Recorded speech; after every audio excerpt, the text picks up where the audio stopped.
একটি পরিবারের 4 জনকে হত্যা করা হলো। এই হত্যাকাণ্ড নিয়ে এখন বাংলাদেশের অন্ততপক্ষে শুধুমাত্র পুষ্পিতা গুপ্তা না, আর অনেকের মধ্যে একটা প্রশ্ন তৈরি হয়েছে যে প্রশাসনের পক্ষ থেকে এই যে যারা খুন হলেন সেই ইস্যুটার চেয়ে বরং কারা ধরা পড়লেন তাদের ধর্মীয় পরিচয়টা কি, মানে অভিযুক্তদের ধর্মীয় পরিচয়টা কি। প্রশাসনের মধ্যে এই ধরনের একটা টেন্ডেন্সি দেখা যাচ্ছে যে যারা খুন করেছে তারাও কিন্তু হিন্দু, এইরকম একটা মোটিভেশন কিন্তু দেখা যাচ্ছে। সঙ্গে পুষ্পিতা গুপ্তার যে প্রশ্নগুলো তুললেন কয়েকটা, আপনি কি বলবেন এটি নিয়ে হাবিব এমিল্লাহ? ধন্যবাদ আপনাকে। ঘটনাটি দেখে যে কোনো বিবেক মানুষ সত্যিকার অর্থেই চোখের পানি ধরে রাখতে পারবে না। আমরা জানি না, আমি শুনেছি কিংবা পত্রপত্রিকায় পড়েছি যে ছোট ছেলেটির বয়স ছিল 5 বছর। আমি জানি না কতটুকু সত্য, কিন্তু আমি শুনেছি। না, ও 5ম শ্রেণীতে পড়তো, বয়স ছিল 12। ওকে, 12 বছর, কিন্তু আমি একটা জায়গায় শুনেছি 5 বছর। যাই হোক, 5 হোক আর 12 হোক, মানুষ তো, শিশু। তাকে হত্যা করা হয়েছে, একজন মেয়েকে হত্যা করা হয়েছে, বাবা মাকে হত্যা করা হয়েছে। এইটা যদি আমরা শুধুমাত্র বিচ্ছিন্ন ঘটনা হিসেবে দেখি তাহলে কিন্তু আসলে সঠিক মূল্যায়ন করাটা খুবই ডিফিকাল্ট হয়ে যাবে। আপনি যদি দেখে থাকেন, বিশেষ করে 2004-এর অগাস্টের পট পরিবর্তনের পরে ধর্মীয় জঙ্গিবাদের যে উত্থান বাংলাদেশে ঘটেছে তার প্রমাণ দেওয়ার জন্য আমাকে আসলে এখানে কথা বলার দরকার নেই, প্রত্যেকেই আমরা জানি। আপনারা যদি দেখে থাকেন যে সমস্ত দলগুলো শুধু বাংলাদেশ নয়, পৃথিবীব্যাপী যারা নিষিদ্ধ, যাদের কর্মকাণ্ড জঙ্গিবাদের পর্যায়ে পড়ে এবং যারা ধর্মকে ব্যবহার করে, ইসলামকে, একটি পবিত্র ধর্মকে ব্যবহার করে তারা নিজেদের স্বার্থ সিদ্ধি উদ্ধারের চেষ্টা করে, সেটা বাংলাদেশে এই 2024 পরবর্তীকালে সারা পৃথিবীর মানুষ এটা দেখেছে। এবং আপনি যদি খেয়াল করে থাকেন তাহলে দেখবেন, যখন সর্বশেষ হিসাবটি নেওয়া হয়েছিল 18 মাসের অন্তর্বর্তীকালীন সরকারের, তখনও কিন্তু 3000-এর মতো সহিংস ঘটনা ঘটেছিল শুধুমাত্র সংখ্যালঘুদের উপরই, এবং তার মধ্যে প্রধানত হিন্দু সম্প্রদায়, এর সাথে খ্রিস্টান, বুদ্ধিস্টরা অবশ্যই আছেন আদিবাসীরা। 18 মাসে 3000, অর্থাৎ প্রতি 6 মাসে 1000-এর বেশি ঘটনা। এর মধ্যে হত্যাকাণ্ড আছে, ধর্ষণ আছে, বাড়িঘর পুড়িয়ে দেওয়া আছে, মন্দির ভাঙা আছে, চার্চে হুমকি দেওয়া আছে, প্যাগোডাতে ধ্বংস করে দেওয়ার হুমকি দেওয়া আছে। যদি আপনি ধর্ম হিসেবে বলেন, ইসলাম বলেন, হিন্দু ধর্ম বলেন, বুদ্ধ ধর্ম বলেন, খ্রিস্ট, তাদের প্রত্যেকেরই কিন্তু মূল আদর্শ হচ্ছে শান্তিবাদী আদর্শ। একে অপরকে পাশে নিয়ে নিজের ধর্ম নিজেরা পালন করবে এবং অন্যকে অন্য ধর্ম পালন করতে তারা কোনো বাধা প্রদান করবে না। কিন্তু বাংলাদেশের ক্ষেত্রে 2 বছরের মধ্যে এই ঘটনাটি সম্পূর্ণ পরিবর্তন হয়ে গেছে। এবং আপনি যদি 56 বছরের ইতিহাসও দেখে থাকেন বাংলাদেশের ক্ষেত্রে, সেটিও কিন্তু দেখবেন, যখনই সেকুলার পার্টি বা বাংলাদেশ আওয়ামী লীগ ছাড়া যখনই যে ক্ষমতায় আসে, আওয়ামী লীগের সময় যে ঘটনা ঘটে না তা কিন্তু না, ঘটে নাই, এটা কিন্তু আমি অস্বীকার করছি না, কিন্তু এর সংখ্যা এবং এর পরিধি অন্যান্য সরকারগুলো ক্ষমতায় আসলে আওয়ামী লীগ সরকারকে সবসময় ছাড়িয়ে যায়। এবং আপনি যদি দেখেন দেশান্তরী হওয়া কিংবা দেশ ছেড়ে চলে যাওয়া, এই সরকারগুলোর সময় যেগুলো হয়েছে আওয়ামী লীগের সময় হয়েছে ততটা হয়নি। তো আমাদেরকে অবশ্যই মূল জায়গায় হাত দিতে হবে। এবং আপনি একটা জিনিস খেয়াল করে দেখেন যে এই মহান মুক্তিযুদ্ধের সময় কিন্তু বাংলাদেশের যে কোনো গণতান্ত্রিক আন্দোলনে কেউ তো বলে নাই যে আমি হিন্দু, আমি মুক্তিযুদ্ধে অংশগ্রহণ করবো না, কেউ তো বলে নাই আমি বুদ্ধ, আমি মুক্তিযুদ্ধে অংশগ্রহণ করবো না, কেউ তো বলে নাই মুসলমান, আমি অংশগ্রহণ করবো না। কাঁধে কাঁধ মিলিয়ে দেশমাতৃকাকে তারা দেশের দেশপ্রেমিক হিসেবে, প্রত্যেকে দেশের জনগণ হিসেবে সেই কাজটি করেছে। কিন্তু যখন ধর্মীয় উগ্রবাদ, ধর্মীয় জঙ্গিবাদরা দেশে কন্ট্রোল করা শুরু করে, তখন কিন্তু তারা ধর্মের নামে অন্য ধর্মের উপর আঘাত করতে থাকে। আপনি দেখে থাকেন এই ধর্মীয় উন্মাদনা কোন পর্যায়ে পৌঁছেছে। আপনি যদি বিগত 2026 সনের 12 ফেব্রুয়ারি নির্বাচনটি দেখে থাকেন, বাংলাদেশের ইতিহাসে ধর্মীয় নাম নিয়ে কোন দল এখন পর্যন্ত 18টির বেশি আসন পায়নি বাংলাদেশের ইতিহাসে। অথচ এইবার এককভাবে বাংলাদেশ জামায়াতে ইসলাম 66টি এবং জোটগতভাবে 78টি আসন পেয়েছে, যেটি হচ্ছে 1/4 বেশি আসন তারা পেয়েছে। এবং আপনি যদি দেখে থাকেন বাংলাদেশ পার্লামেন্টের আলোচনা, তাতে কিন্তু দেশের অর্থনীতি কিভাবে উন্নয়ন হবে, দেশের আইন শৃঙ্খলা পরিস্থিতি কিভাবে উন্নয়ন হবে, দেশের মানুষ কিভাবে শান্তিতে থাকবে, দেশের মানুষ কিভাবে স্বস্তিতে থাকবে, মাথা উঁচু করে দাঁড়াবে, এই নিয়ে কোনো আলোচনা নাই। আলোচনাটা হচ্ছে কিভাবে সেকুলার পলিটিক্সকে ধ্বংস করা যায়, কিভাবে বাংলাদেশকে ধর্মীয় রাষ্ট্রে পরিণত করা যায়, যেটা বাংলাদেশের 90% বেশি মানুষ চায় না। যদিও তারা বিগত নির্বাচনে কিন্তু প্রায় 32-33% মতো ভোট পেয়েছে। সুতরাং আমাদেরকে এখনই সাবধান হতে হবে।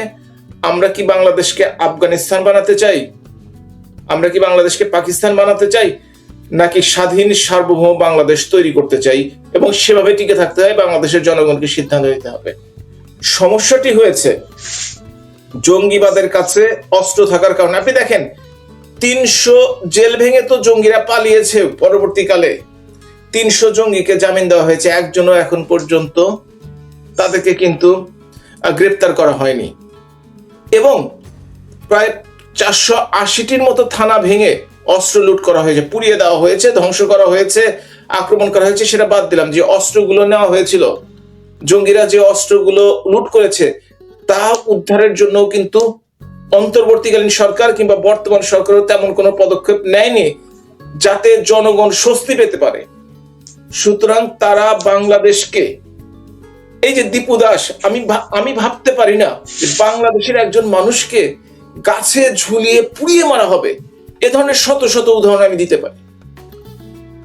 এটা শুধুমাত্র ধর্মীয় জঙ্গিবাদকে প্রতিষ্ঠিত করার জন্য, উগ্রবাদকে প্রতিষ্ঠিত করার জন্য এবং পবিত্র ইসলাম ধর্মের নামে তারা নাম ব্যবহার করে তারা এই কাজগুলো করছে, যদিও প্রকৃত ইসলামের সাথে তাদের কোনো সম্পৃক্ততা নাই। তা আপনারা দেখেছেন, ইসলাম ধর্ম কিন্তু পরনারীর সাথে সম্পর্ক কখনোই মেনে নেয় না। ইসলাম ধর্ম কিন্তু শিশু হত্যা, মানব হত্যা, বিনা অপরাধে হত্যা মেনে নেয় না।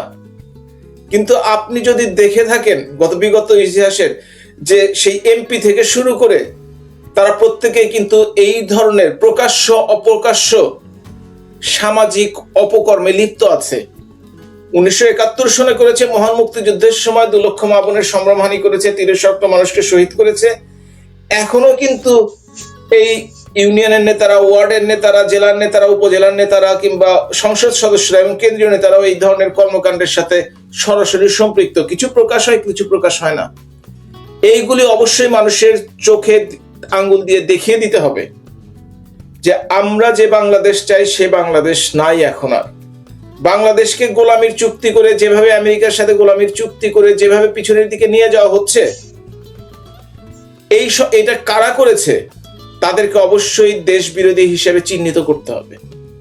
যারা যে কোনো ধর্মীয় জঙ্গিবাদ, উগ্রবাদের সাথে জড়িত, তাদেরকে অবশ্যই চিহ্নিত করে বিচারের আওতায় আনতে হবে। আমরা চাই একটি স্বাধীন সার্বভৌম বাংলাদেশ, যেখানে সকল ধর্ম, বর্ণ, রাজনৈতিক ভাবে যারা বিভিন্ন দলের সাথে সম্পৃক্ত, সকলের সমান অধিকার প্রতিষ্ঠা করতে।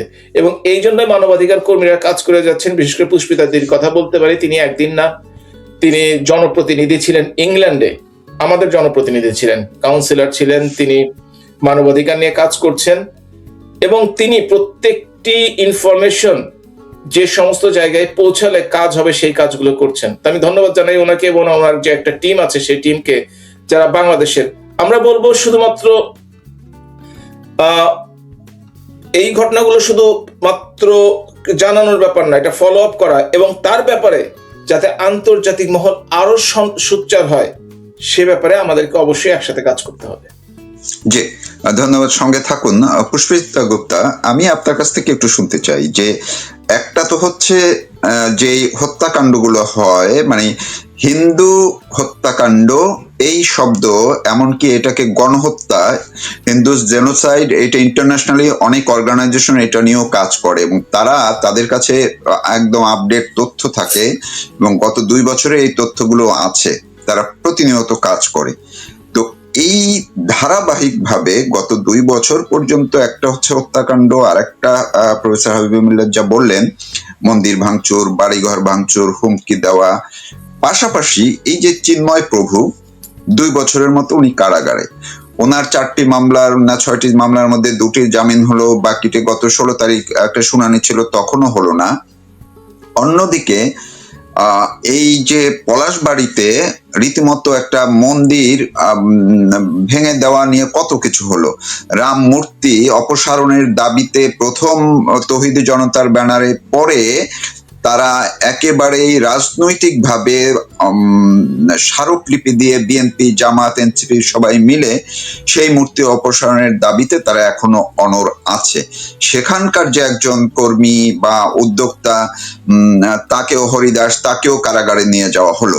কিন্তু আপনাদের কমিউনিটি তারা দেশে কিংবা দেশের বাইরে, বাংলাদেশেও জানি যে হিন্দু বৌদ্ধ খ্রিস্টান ঐক্য পরিষদ আছে, তারা বিবৃতি দিচ্ছে, মাঝে মধ্যে একটু চেষ্টা করে, কিন্তু যেই হারে হত্যাকাণ্ডগুলো হচ্ছে মাইনরিটি কমিউনিটির উপরে, যেই হারে নির্যাতন হচ্ছে, সেই হারে আপনাদের কেন সোচ্চার হতে আমরা দেখছি না?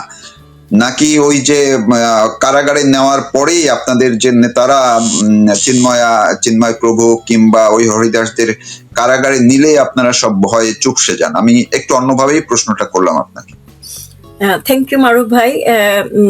একটু আমি এখানে আপনার সাথে একটা জায়গাতে আমি দ্বিমত করব, সেটা হলো যে আমাদের কমিউনিটি না, এটা এই কমিউনিটিটা হচ্ছে আমরা বাঙালি কমিউনিটি আমি মনে করি। কারণ দেখেন, আজকে বাংলাদেশে যারা মাইনরিটি, ধর্ম দুটো হতে পারে, কিন্তু আসলে আমরা কমিউনিটি একটাই। যারা আগস্টের 5 তারিখের পরে যে পরিমাণে আমাদের প্রগ্রেসিভ, যারা 72-এর সংবিধানে বিশ্বাস করে, ওরা জয় বাংলাটা কি? আমাদের এই বাংলাদেশ তো এই নামেই তো আমাদের বাংলাদেশের জন্ম হয়েছিল। মোট কথা হলো যে বাংলাদেশের জন্মতে যাদের বিশ্বাস, 71-এ যাদের বিশ্বাস, আমরা সকলেই কিন্তু একটা কমিউনিটি। এখন বাংলাদেশে এই আমাদের যারা কমিউনিটি, মুক্তিযুদ্ধের পক্ষের যারা কমিউনিটি, সেই কমিউনিটি এখন দেখেন, একটা সহজ মানে এত সহজ যে আমার বাচ্চারা যখন জন্ম হয়েছে, আমরা প্রথম যখন কথা মা বাবা বলা শেখে, আমরা তাদেরকে শেখাই কি? জয় বাংলা। এখন বাংলাদেশে জয় বাংলা বললেই তাকে কি করা হয়? তাকে পাবলিকলি তাকে পিটিয়ে মারা হয়, তাকে জেলে দেওয়া হয়। তারপরে মানে মেয়েরা হলে তো আর কথাই নাই। আপনাদের মানে একটুখানি যারা দর্শক আছেন, তারাই যদি একটুখানি সার্চ টার্চ করেন, ইউটিউবে করেন, অনেক ভিডিও দেখতে পারবেন। এখন কথাটা হচ্ছে, যদিও আমি বাংলাদেশের মাইনরিটির রাইটস নিয়ে কথা বলি, যেহেতু আমি নিজেও একজন ভিকটিম, তো সেই সুবাদে আমি মাইনরিটিকে প্রায়োরিটি দিয়েছি বিফোর মানে 5th of August 2024।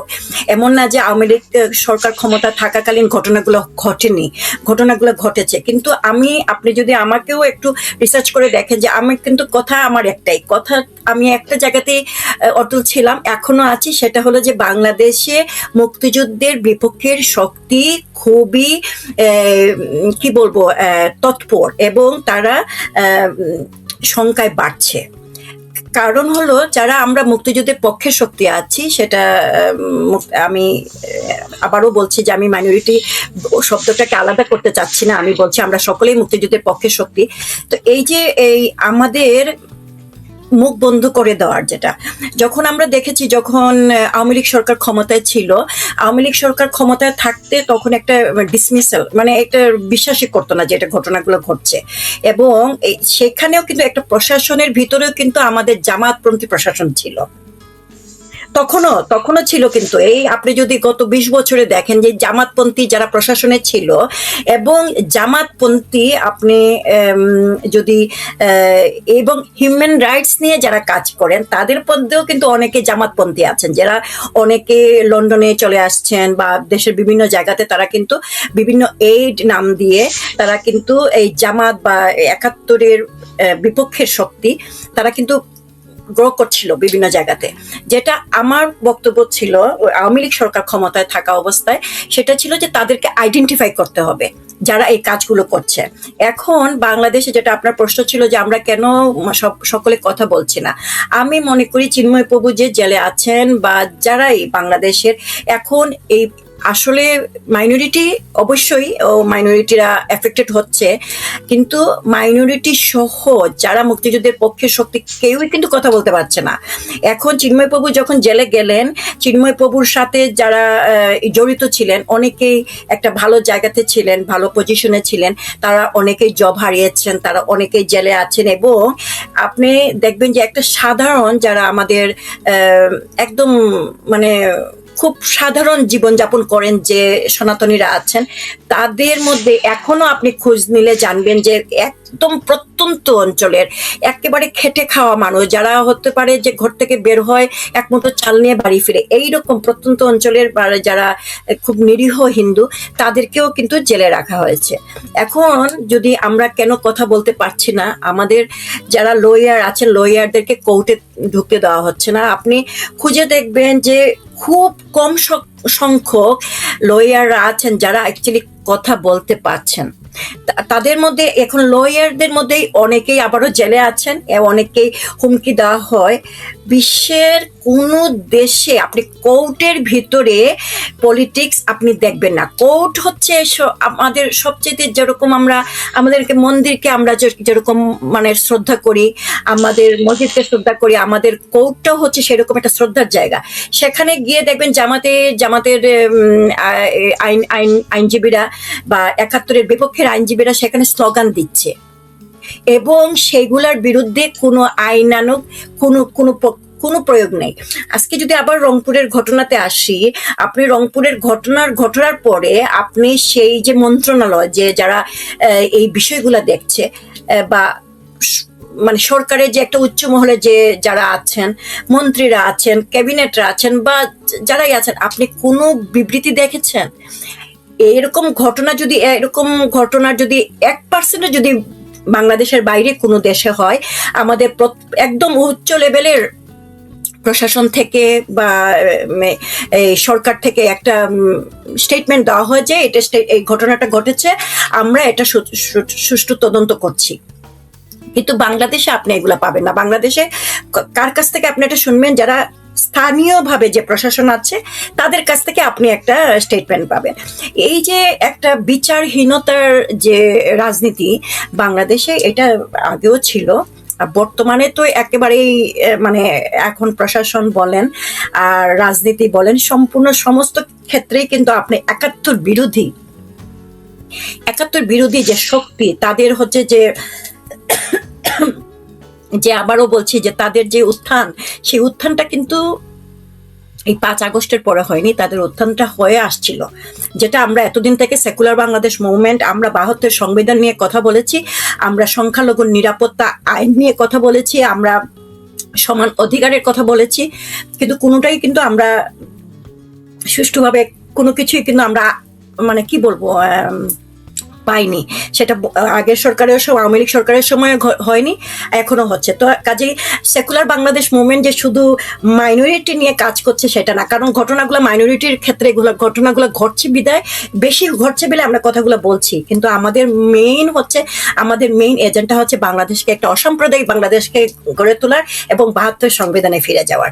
এবং সেই ক্ষেত্রে আপনি দেখবেন যে যখন যারা মাইনরিটিকে অ্যাটাক করেছিল গত 20 বছরে বা 25 বছরে, তারাই এখন বাংলাদেশের মেজরিটি মুসলিমদেরকে এবং যারা আওয়ামী লীগ বা যারা ৭১-এর বিশ্বাস করে তাদেরকেই অ্যাটাক করছে। এবং অ্যাটাকগুলা কিন্তু একটা জায়গা থেকে আসছে, কারণ আমরা তাদেরকে আইডেন্টিফাই আগে করিনি, করতে চাইনি, এবং তারাই এখন আমাদের ঘরে ঢুকে আমাদের মা বোনদেরকে রেপ করছে, আমাদের সন্তানদেরকে মেরে ফেলছে।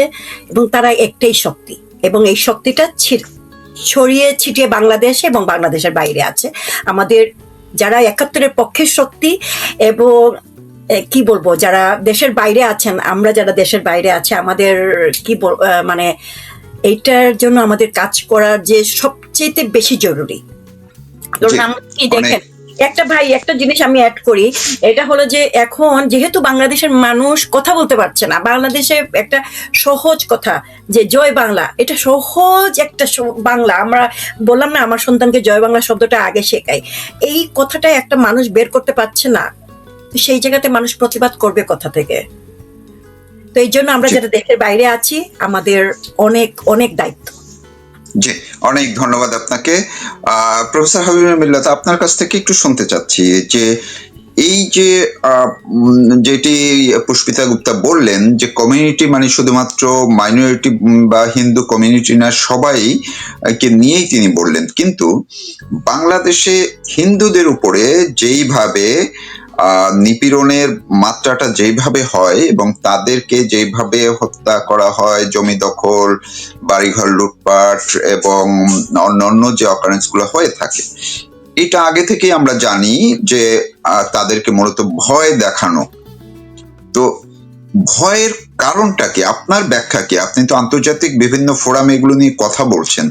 তো বাংলাদেশে মাইনরিটি যারা আছে হিন্দুদেরকে ভয় দেখানোর টার্গেটটা কি? এটার বড় কোনো কিছু আছে কিনা? আপনার ব্যাখ্যা কি? প্রথমত আপনাকে এটা স্বীকার করে নিতেই হবে যে বাংলাদেশের মানুষ শান্তিপ্রিয় এবং প্রত্যেকটা মানুষ যারা যে ধর্মেরই হোক না কেন তারা নিজেদের ধর্ম নিজেদের মতো করে পালন করে, অন্য ধর্মকে তারা বাধা দান করে না বা অসহযোগিতা করেন না। এটা প্রথমে ধরে নিতে হবে। তারপর যে ঘটনা ঘটছে, কে ঘটনাগুলো ঘটাচ্ছে, কি উদ্দেশ্য তাদের? কয়েক ধরনের উদ্দেশ্য থাকে। কিছু থাকে স্থানীয় পর্যায়ে রেশারেশি, গন্ডগোল, জমি দখল, তাদের বিদায় করে দিলে তারা ভালো থাকবে, অন্যরা ভালো থাকবে, এগুলো হতে পারে। আর কিছু কিছু থাকে পরিকল্পিত, একদমই পরিকল্পিত, যে পরিকল্পনার মাধ্যমে তারা গোষ্ঠীগতভাবে কাউকে হয়তোবা সরিয়ে দিতে চায় বাংলাদেশ থেকে। সেইটি বর্তমানে আমরা লক্ষ্য পাচ্ছি। দুটো বিচ্ছিন্ন ঘটনা, দুটো ঘটনা কিন্তু এক না। জমি সংক্রান্ত আলোচনা কিংবা কাউকে এলাকায় খুন করা হলো কোনো কারণে, রেশারেশির কারণে, রাজনৈতিক রেশারেশি, বিভিন্ন কারণে, সেটা হিন্দু, মুসলমান, বৌদ্ধ, খ্রিস্টান কিন্তু সবাই মারা যায়। কিন্তু পরিকল্পিতভাবে যে কাজটি করা হচ্ছে এটা হচ্ছে ক্লিনজিং এর মতো অপারেশন একটি, যেটি বাংলাদেশে বা অন্য দেশে, বাংলাদেশের কথা যেহেতু আলোচনা করছি বাংলাদেশ নিয়েই বলি, যে তাদেরকে দেশে থাকতে দেওয়া হবে না, তাদের ভয় ভীতি দেখানো হবে, তাদেরকে হত্যা করা হবে, ধর্ষণ করা হবে। একজনকে করলে আর 10 জন ভয় পাবে, 10 জন চলে যাবে। এই ধরনের ঘটনা কিন্তু বাংলাদেশে পরিকল্পিতভাবে ঘটনা ঘটছে। এটা যে আজকে শুরু হয়েছে সেটা না, সেটা শুরু হয়েছে সেই যখন ধর্মের ভিত্তিতে দেশ বিভাজন হয়, এবং সেই শক্তিটি কিন্তু ধারাবাহিকতায় কাজ করে যাচ্ছে। ইসলাম ধর্মের কোথাও কিন্তু পাবেন না যে অন্য ধর্মের মানুষকে অত্যাচার করার কথা। তেমনি ভাবে হিন্দু ধর্ম, বৌদ্ধ ধর্ম, খ্রিস্টান ধর্ম পাবেন না কোথাও। কিন্তু এই যে একটি সংঘবদ্ধ গোষ্ঠী যারা 47 সনের পরবর্তী, 48 সন পরবর্তী কিংবা মুক্তিযুদ্ধের সময় কিংবা তৎপরবর্তীকালে যে ঘটনাগুলো ঘটাচ্ছে, তাদের নেটওয়ার্কটা খুব মজবুত এবং দুনিয়াব্যাপী, এবং তাদের জন্য এদের অর্থায়নটাও খুবই শক্তিশালী।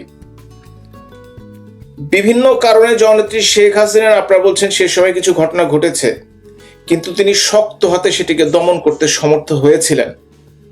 কিন্তু অন্তর্বর্তীকালীন সরকার, তার ধারাবাহিকতায় এই সরকার আমরা দেখছি তাদেরকে উৎসাহিত করছেন। রাষ্ট্রীয় পৃষ্ঠপোষকতায় যদি কোনো এই ধরনের ঘটনা ঘটে, এগুলোকে অবশ্যই আন্তর্জাতিক পর্যায়ে তাদেরকে অবশ্যই সারা বিশ্বের সামনে তাদেরকে উন্মোচিত করতে হবে, এবং তাদেরকে সারা বিশ্ব থেকে প্রেশার দিয়ে, আন্তর্জাতিক পরিমণ্ডলের যে প্রেশার দিয়ে তাদেরকে সঠিক পথে পরিচালনা করার ব্যবস্থা করতে হবে, তাদেরকে চাপে রাখতে হবে। তাছাড়া তারা সেই কি বলবো বলগাহীন ঘোড়ার মতো তারা এই ধরনের অত্যাচার অবিচার চালিয়ে যাবে। আপনাকে একটা প্রশ্ন ছোট্ট করে একটু আপনার কাছ থেকে একটু শুনতে চাই, ঠিক প্রশ্ন না, সেটা হচ্ছে যে কিছুদিন আগে নেদারল্যান্ডসেও আপনি একটা ইন্টারন্যাশনাল একটা কনফারেন্সে ছিলেন, সেইখানে বাংলাদেশে মাইনরিটির যে কিলিংটা, এইটাকে তারা জেনোসাইড হিসাবে অভিহিত করেছে। আপনি সেখানে একজন আলোচক ছিলেন। ওনরা কেন এটাকে জেনোসাইড হিসাবে দেখছেন? আপনার এইটা যদি আপনি একটু বলেন, বিশেষ করে ইন্টারন্যাশনাল ফোরাম থেকে। আমি যদিও জেনোসাইড বিশেষজ্ঞ নই, কিন্তু আমি একটা কথা বলতে পারি, জেনোসাইড শব্দটিকে যেভাবে ব্যবহার করা হয়, যে কোনো গ্রুপ, কোনো গোষ্ঠী, কোনো দল, কোনো জাতি কাউকে যদি পরিকল্পিতভাবে ধ্বংস করে দেওয়ার চেষ্টা করা হয় বা তাদের যদি সরিয়ে দেওয়ার চেষ্টা করা হয়, ডেফিনেশনটা সেভাবেই আসে। এবং আপনি দেখেছেন সেখানে কিন্তু কোনো বাঙালি, বাংলাদেশি বা ইন্ডিয়ান ছিল না, বা পার্শ্ববর্তী দেশের কেউ ছিল না। তারা ইউরোপিয়ান, এবং তাদের মধ্যে মেম্বার অফ ইউরোপিয়ান পার্লামেন্টও ছিলেন। তাদের মধ্যে যারা জেনোসাইড নিয়ে বছরের পর বছর বিভিন্ন দেশে কাজ করেন তারা ছিলেন, এবং তারাই কিন্তু কথাগুলো বলেছেন। তারা বুঝে শুনে দেখে সঠিক কথাটি বলেছেন, এবং তারা এই ব্যাপারে কাজ করছেন। তারা আন্তর্জাতিক আদালতে যাচ্ছেন, জনমত গঠন করছেন, পেপার পাবলিশ করছেন। তারা বাংলাদেশের পক্ষে নয়, তারা মানবতার পক্ষে কাজ করে যাচ্ছেন। যেহেতু বাংলাদেশে মানবাধিকার লঙ্ঘন করা হচ্ছে, এথনিক ক্লিনজিং এর ব্যবস্থা, যে ঘটনাগুলো ঘটছে সেগুলো তারা নিয়ে আলোচনা করছেন, এবং তারা কিন্তু স্ব-উদ্যোগেই সেই কাজটি করছেন। এবং এভাবেই আমরা আশা করি যে বাংলাদেশের, আমরা প্রেশারের কথা বলছি, কিন্তু নিজেদেরও মানসিকতার পরিবর্তন হতে হবে। না হলে প্রজন্ম থেকে প্রজন্ম কিন্তু সেই মানসিকতার, সেই 47-48 সন থেকে শুরু এই প্রজন্ম আমরা দেখতে পাচ্ছি যে তারা কিন্তু এই কাজগুলো পরিকল্পিতভাবে করে যাচ্ছে এবং নতুন নতুন রিক্রুট করছে। সুতরাং সেখানে সরকারের ভূমিকা যেমন রয়েছে ব্যাপকভাবে, যেমন 15টি বছর যেভাবে তাদেরকে কন্ট্রোল করা হয়েছে, তেমনি ভাবে আন্তর্জাতিক কমিউনিটিরও দায়িত্ব রয়েছে বাংলাদেশ সহ সারা পৃথিবীতে এই ধরনের ঘটনা যেন না ঘটে সেভাবে দৃষ্টি দেওয়ার জন্য।